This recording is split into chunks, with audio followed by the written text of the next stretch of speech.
তাশাহুদে আঙ্গুল নাড়ানোর নিয়ম জানাবেন দয়া করে। ভাই, তাশাহুদ মানে হলো সাক্ষ্য দেওয়া। তাশাহুদ মানে কি? সাক্ষ্য দেওয়া। আমরা তাশাহুদের সময় আঙ্গুল দিয়ে ইশারা দেই না? অনেকে দেন, অনেকে দেন না। না দিলে নামাজ হয়ে যাবে, কিন্তু ওই যে লবণ ছাড়া তরকারির মতো, এটা সুন্নত হলো না। সুন্নত হলো ইশারা করা। ইশারা কেন করব? কারণ এই আঙ্গুলটাকে বলা হয় শাহাদাত আঙ্গুল। শাহাদাত মানে কি? সাক্ষ্য। এই আঙ্গুলটাকে বলা হয় সাক্ষী দেওয়ার আঙ্গুল। কেন? কারণ সাধারণত আদালতে, বিচারে, কোনো কিছুতে সাক্ষী দিতে হলে আঙ্গুলটা বলা হয় অমুক এটা করেছে, অমুক এটা করেছে, এটা দেখায়া যে কোনো কিছুকে ফিক্স করা হয়। এই জন্য এটাকে সাক্ষী দেওয়ার আঙ্গুল বলা হয়।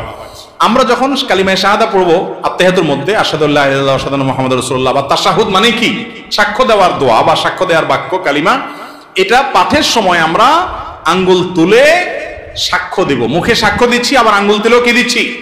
আমি সাক্ষ্য দিচ্ছি যে আল্লাহ ছাড়া কোনো সত্যিকারের কোনো মাবুদ নাই, মুহাম্মদ সাল্লাল্লাহু আলাইহি ওয়াসাল্লাম আল্লাহর গোলাম এবং রাসূল। এই কথা কি দিচ্ছি? সাক্ষ্য দিচ্ছি। মুখে সাক্ষ্য দিচ্ছি, আবার আঙ্গুল তুলেও কি দিচ্ছি? সাক্ষ্য দিচ্ছি। এজন্য তাশাহুদের সময় আঙ্গুল তোলাটা কি? সুন্নাত। তাশাহুদ পাঠের সময় আঙ্গুল তোলা কি রে ভাই? সুন্নাত। এই আঙ্গুল কিভাবে তুলবেন? এটার পদ্ধতি হলো, এই যে দুইটা আঙ্গুল, এই কনুই আঙ্গুল এবং তার পাশেরটা, এই দুইটাকে ভেঙে ফেলবেন। এভাবে ভেঙে ফেলবেন। এরপর তিনটা থাকবে তো, আর এই দুইটা দিয়ে আংটি বানাবেন। এভাবে মাথা মাথা জোড়া দিবেন এবং এটা ইশারার সময় এরকম উঠাবেন। বুঝতে পেরেছেন? আবার আপনার তাশাহুদ পড়া শেষ বা বৈঠক শেষ, তখন আপনি কি করলেন? আবার এটাকে স্বাভাবিক করে ফেললেন। কথা বুঝতে পারছেন তো? অনেকে আবার বলে আশহাদু আল্লা ইলাহা ইল্লাল্লাহ করে উঠাইতে হবে। ওই টাইমে না হলে একটু দিশে দিলে ইমান চলে যাবে। ইমান এত সস্তা জিনিস, এটা ভুল ধারণা। বুঝতে পেরেছেন? যে না, এই টাইমে না হলে, টাইমিং উল্টাপাল্টা হলে আবার ঝামেলা আছে, বাবা দরকার নাই, থাক, এটা তো সুন্নত কাজ নাই করলাম, এরকম অনেকেই করে। এটা ভুল ধারণা। বরং এই তাশাহুদের সময় আপনি আঙ্গুল উঠে ইশারা করবেন।